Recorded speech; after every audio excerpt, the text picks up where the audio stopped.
আসসালামু আলাইকুম দর্শক, শুভেচ্ছা নেবেন সকলে যে যেখান থেকে যে অবস্থান থেকে আমার ভিডিওগুলো উপভোগ করে থাকেন। নিজের এলাকা, ইউনিয়ন, গ্রাম, উপজেলা এবং শহর, রাজধানী এবং প্রবাসী ভাই যারা আছেন সকলকে শুভেচ্ছা এবং ভালোবাসা জানাচ্ছি। এবং আমি যেই অবস্থান থেকে এখন কথা বলছি, পদ্মার মাঝখানে যে গোঠাচড়ে হাট, সাপ্তাহিক মঙ্গলবার, এটা নতুন বাজার হাট নামে পরিচিত। এটা ইসলামপুর গ্রাম, এটা হরিরামপুরের ঠিক শেষ অংশে। এখান থেকে যদি বলি হরিরামপুরে 1 কিলো গেলেই শেষ হয়ে যাবে ওপারে ফরিদপুর। সেই হাটের অবস্থান থেকেই আপনাদের শুভেচ্ছা এবং ভালোবাসা জানাচ্ছি। আজকে আপনাদের এই হাটটা ঘুরে দেখানোর চেষ্টা করব, আমিও দেখব, আপনাদেরও ক্যামেরা লেন্সের মাধ্যমে দেখানোর চেষ্টা করব। চলুন দর্শক, দেখা যাক এই নতুন বাজার হাট। আপনারা জানেন দৈনন্দিন প্রত্যেকটা জিনিস হাটের চাহিদা অনুযায়ী প্রত্যেকটা জিনিসই এখানে পাওয়া যায়। হাটে হাট নির্ভরশীল আমরা সকলেই, গ্রামে যারা বসবাস করি প্রত্যেকটা মানুষই। আমি যেই দিক থেকে আসলে দর্শক আসলাম, এই রাস্তা ধরেই আসতে হবে এখানে যদি আপনি আসেন। আর গ্রামাঞ্চলের রাস্তাগুলো আপনি সব দিক দিয়ে পাবেন, কৃষি জমি, ফসলি মাঠের আশেপাশে দিয়ে, যে যেখান দিয়ে আসলে সম্ভব। এখানে দেখতে পাচ্ছেন সেই ভ্রাম্যমাণ সেলুন, যেগুলো অতীতে ছিল, এখনো এই জিনিস, এই স্মৃতিগুলো বহন করে নিয়ে চলে। এগুলো যুগের পর যুগ থাকবে। আমাদের শৈশবে কিন্তু তখন কোনো দামি সেলুন ছিল না, তখন এভাবেই আসলে সবকিছু করা হতো। এই মুরব্বী জনদের এখন পদচারণা সেই জিনিসটাই ধরে রাখার চেষ্টা করেন আসলে। আর যারা বয়স্ক লোকগুলো আছেন তারা কিন্তু সবসময় হাট নির্ভরশীল। হাটে একটা উৎসব মুখর পরিবেশ আমরা জানি। এখানে কালি, জুতা সেলাই। আর যেহেতু কয়েকদিন রৌদ্রের প্রচন্ড তাপদাহের পরে মানুষ একটু স্বস্তির বৃষ্টি পাওয়ার পরে, মহান রাব্বুল আল্লাহ পাকের দয়ায় একটু ঠান্ডা ওয়েদারটা। তো চলুন দেখা যাক, দেখব। যদিও প্রয়োজন অনুযায়ী সবকিছুই পাওয়া যায়, তবে পদ্মার চরের বুকে যেহেতু এই হাট, নতুন বাজার হাটটা, এখানে সব জিনিসই আপনি আসতে হয় ট্রানজিট করে। ওই পাশ থেকে কোনো হাট অথবা কোনো দোকান থেকে নৌকা ট্রানজিট হয়ে পরে এখানে আসতে হয়। এর মধ্যে আপনার 2টা কি 3টা ট্রানজিট পরিবর্তন করতে হয়, যেটা যদি বলি ঘোড়ার গাড়ি ভুল হবে না। এই সরিষার তেল কি আপনি নিজে উৎপাদন করেন? হ্যাঁ, কত করে লিটার বিক্রি করতেছেন? 180 টাকা। 180। কোথা থেকে আপনি? জিতকা বাজার। ঝিটকা বাজার থেকে নিয়ে আসেন। দর্শক, ঝিটকা হরিরামপুরের ভিতরে একটা বড় বাজার, যেমন ভিউর বাজার, ঠিক এরকমই জিনিসটা। তুলনামূলক কম হওয়ার কথা আমার মতে, এজন্যই যে এখানে যে জিনিসটা এখানে উৎপাদন হয় এখানেই বিক্রি হচ্ছে, সেই জিনিসটা এখানে কম হবে, এটাই স্বাভাবিক। এখানে কাঁচি ধার করা হচ্ছে, দেখতে পাচ্ছেন যে কাঁচি আমাদের কৃষকদের খুবই প্রয়োজনীয় একটা জিনিস কাঁচি। কেমন আছেন আপনি? ভালো। কত বছর যাবত এই হাটে আপনি আসেন? 10-15 বছর। 15 বছর। এই হাটের বয়স কেমন হবে? এই হাটের বয়স কত? 20-22 বছর। 20 থেকে 22 বছর। মানে একটা হাট শুরু হবে তো আস্তে আস্তে শুরু হয়। আস্তে আস্তে শুরু হয়। আস্তে আস্তে আস্তে আস্তে আনাগোনা পদচারণায় হাটটা শুরু হয়। আর এটা আপনি কাঁচি, কৃষকের সবচেয়ে প্রয়োজনীয় একটা দরকারি জিনিস। এটা কত করে কেমনে তো ধার দিচ্ছেন আপনি? ঢাকাতে 50, 60, 70, 80, 100 কাছে বুঝে। কাছির উপর নির্ভর করে। যাক, অসংখ্য ধন্যবাদ কথা বলে সময় দেওয়ার জন্য। ভালো থাকবেন। একটু সামনে আগাবো, দেখবো। এই যে দেখুন, লেসু কিন্তু চলে আসছে। লেসুর লেসু কার? তোমার? তোমাদের বাড়ির লেসু? বাড়ির লেসু তোমাদের? হ্যাঁ, বাড়ির লেসু। ও আচ্ছা আচ্ছা। কত করে বিক্রি করতেছো? 100 টাকা জমা। 100 টাকা। দর্শক, লেসু আমরা জানি রাজশাহী, দিনাজপুরের লেসুটাই সবচেয়ে বেস্ট, কিন্তু লেসুটা ভালো। গ্রামের যে লেসুগুলো, লেসুটা পাচ্ছে এখন এটা আমাদের এই জায়গার গাছে তো। এখানে গাছের লেসু কয়টা আছে? এক জোপায় 50টা। 100 টাকা। 100 টাকা। আচ্ছা আচ্ছা, জানলাম। আমি নিব, যাওয়ার সময় নিয়ে যাবো, জানলাম জিনিসটা। আচ্ছা ঠিক আছে। এখানে বাঙ্গি কি আপনার খেতে? খেতে দুইটাই হয়েছিল নাকি আর নাই? আরো ছিল, বিক্রি করছি। কত করে বিক্রি করতেছেন?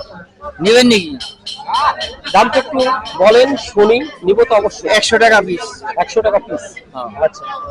আর হাটের চাহিদা প্রয়োজন অনুযায়ী আসলে, আর পান তো শখের জিনিস, প্রত্যেকটা বাজারে পান থাকবেই, এটাই স্বাভাবিক পান থাকাটা।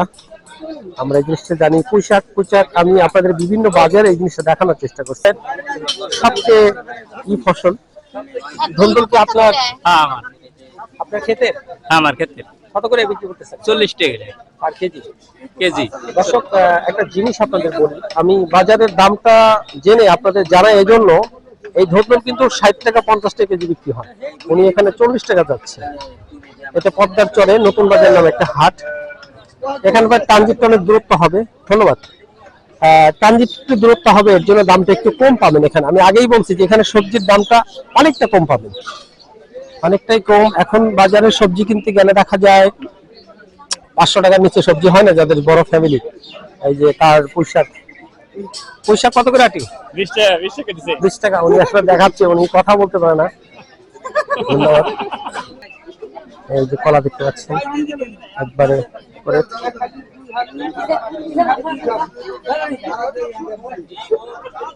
কলা কত করে হালি বিক্রি করতেছেন? কলা এটা তো আসলে ওরকম কোনো না, তো এটা 10 টাকা করে মানে নিয়ত করছি বেশ। অবশ্যই আরো কম বেশ লাগতে পারে। আলহামদুলিল্লাহ। আপনার গাছের কলা?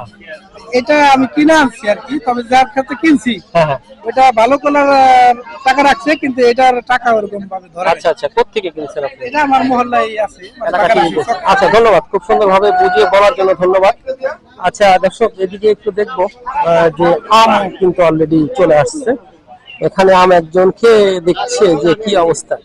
আমি একটু জানাবো আম কেমন। খারাপ না মোটামুটি। এই বছরে প্রথম আম খাচ্ছেন? প্রথম আম খাইতেছি। প্রথম মিষ্টি মিষ্টি না মোটামুটি? মোটামুটি আর কি, একবারে মিষ্টি একবারে মিষ্টিও মিষ্টিও না, না, একবারে টকও না। খাওয়া চলে আর কি। না, উনি কিন্তু এই বিষয়টা বলছে একবারে খাওয়ার মতো চলে। ভালো লাগছে। আচ্ছা, কত করে কেজি? নেওয়া দাম 80 টাকা, আয় 100 চাইছিলাম, মানে কয়েকজন নিল 80 টাকা করতেছে না, আপনার দাম 80 টাকা। আচ্ছা আচ্ছা আচ্ছা। যাক দর্শক, দেখি, আমি অনেক সময় ক্রেতা, আমি কিছু আম নিয়ে দেখবো আসলে জিনিসটা কেমন হয়। বাজারের এই অংশটা যদি দেখাই, হাটের চিত্রটা, এখানে যে দোকানগুলা সবসময় থাকে সেই দোকানগুলো আসলে এখানে, এই যে দেখতে পাচ্ছেন এই দোকানগুলো এখানে। আর হাটের আরেকটা চিত্র ঠিক ওই পাশের আরেকটা অংশ আমি আপনাদের দেখাবো। আমি আবারও বলে দিচ্ছি, এই হাটটা হলো নতুন বাজার নামে পরিচিত। এইখানে এইটা হরিরামপুরের আওতায় এই হাটটা, সেই হাটের অংশতেই আজকে আসি, আপনাদের সামনে তুলে ধরলাম হাটের চিত্র। হাট সারা বাংলাদেশে যেখানেই আসলে হাট হয়ে থাকে, প্রত্যেকটা জায়গায় একই রকম। এখানে পাঙ্গাস ছাড়া খাবো কি, বিষয়টা এমন। আর আছেন, ভালো আছেন? আচ্ছা, কেমন আছেন? আল্লাহ ভালো রাখছে। তো মাছ তো সব বিক্রি করে ফেলছেন? হ্যাঁ, বিক্রি করে রাখছি। এই ভাগটা কত?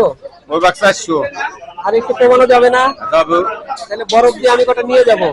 আপনি নেবেন না? হ্যাঁ, আচ্ছা, পরে এটা আমার জন্য রেখে দিয়ে তাহলে।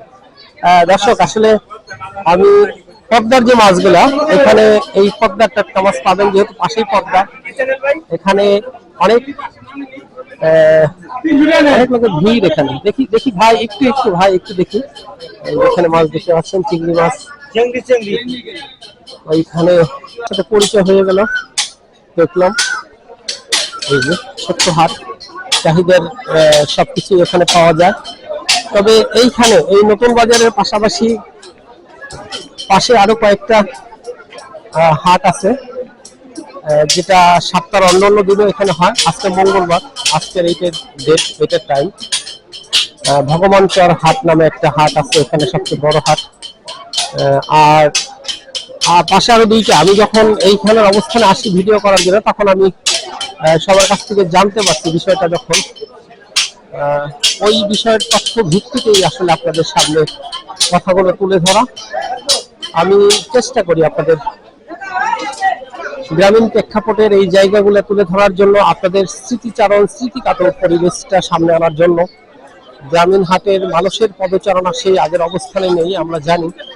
তারপরেও যথাসম্ভব অনেকে চেষ্টা করে এই হাটটা মেনটেন করার জন্য, কিংবা এসে এটাকে একটা পণ্য বিক্রি করার একটা বিশ্বাসযোগ্য জায়গা হিসেবে এটাকে মানুষ নিয়ে থাকে। এরকম বিষয়টা। যাক, আজকের মতো আমি এই হরিরামপুরের নতুন বাজার হাট থেকে সবার কাছ থেকে বিদায় নিব। আবার অন্য কোনো সময়, অন্য কোনো দিন, অন্য নতুন কোনো হাট নিয়ে আপনার সামনে হাজির হবো। সকলে ভালো থাকবেন, সুস্থ থাকবেন। প্রবাসী ভাই যারা আছেন, আমার ভিডিও করে দেখেন, সবাই সবার প্রতি দোয়া রাখবেন। এই মুহূর্তে আমি মানিকগঞ্জের নতুন বাজার থেকে হরিরামপুর পূজা। আল্লাহ হাফেজ।